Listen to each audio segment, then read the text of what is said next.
ഇടുക്കിയിൽ ശക്തമായ കാറ്റിൽ വ്യാപക നാശനഷ്ടം. ഇന്ന് വൈകിട്ട് 3:30 കരുണാപുരം, ചേലമൂട്, കമ്പംമെട്ട്, രാമക്കൽമേട് മേഖലകളിലാണ് മഴയില്ലാതെ തന്നെ ശക്തമായ കാറ്റുണ്ടായത്.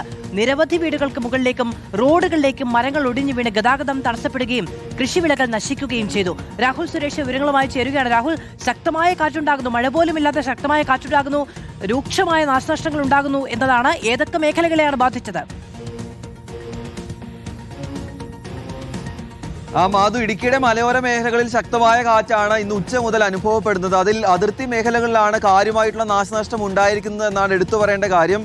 ഇടുക്കിയുടെ പ്രത്യേകിച്ച് തമിഴ്നാടുമായി അതിർത്തി പങ്കിടുന്ന രാമക്കൽമേട് ഉൾപ്പെടെയുള്ള പ്രദേശങ്ങളിലാണ് ഈ നാശനഷ്ടം ഉണ്ടായിരിക്കുന്നത്. കരുണാപുരം, ചേലമൂട്, കമ്പംമെട്ട്, രാമക്കൽമേട് മേഖലകളിൽ അല്പസമയം മുമ്പ് ഏതാണ്ട് ഒരു 3:30 കൂടിയാണ് മിന്നൽ ചുഴലിക്ക് സമാനമായിട്ടുള്ള കാറ്റ് ആഞ്ഞു വീശിയത്. നിരവധി വീടുകൾക്ക് മുകളിലേക്ക് മരം കടപുഴകി വീണിട്ടുണ്ടെന്നാണ് അവിടെയുള്ള പ്രദേശവാസികൾ നമ്മളെ വിളിച്ച് അറിയിച്ചിരിക്കുന്നത്. അതിന്റെ ദൃശ്യങ്ങൾ, കുറച്ച് ദൃശ്യങ്ങൾ നമുക്ക് ഇതിനോടകം തന്നെ ലഭ്യമാവുകയും ചെയ്തിട്ടുണ്ട്. ഈ മേഖലയിൽ ഏറ്റവും കൂടുതൽ ഏലകൃഷിയാണ് നടത്തി വരുന്നത്.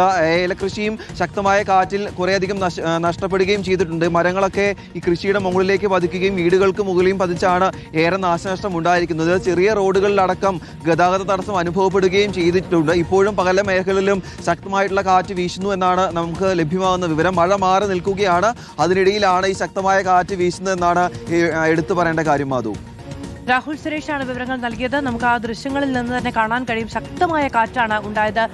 ഇടുക്കിയിൽ വിവിധയിടങ്ങളിൽ അതുമായി ബന്ധപ്പെട്ട നാശനഷ്ടങ്ങളുണ്ടായി. റോഡുകളിലേക്കടക്കം കെട്ടിടങ്ങൾക്ക് മുകളിലേക്കൊക്കെ മരങ്ങൾ ഒടിഞ്ഞു വീണു എന്നത് പ്രധാനമാണ്. കൃഷിവിളകളും നശിക്കുന്ന സാഹചര്യമുണ്ടായി.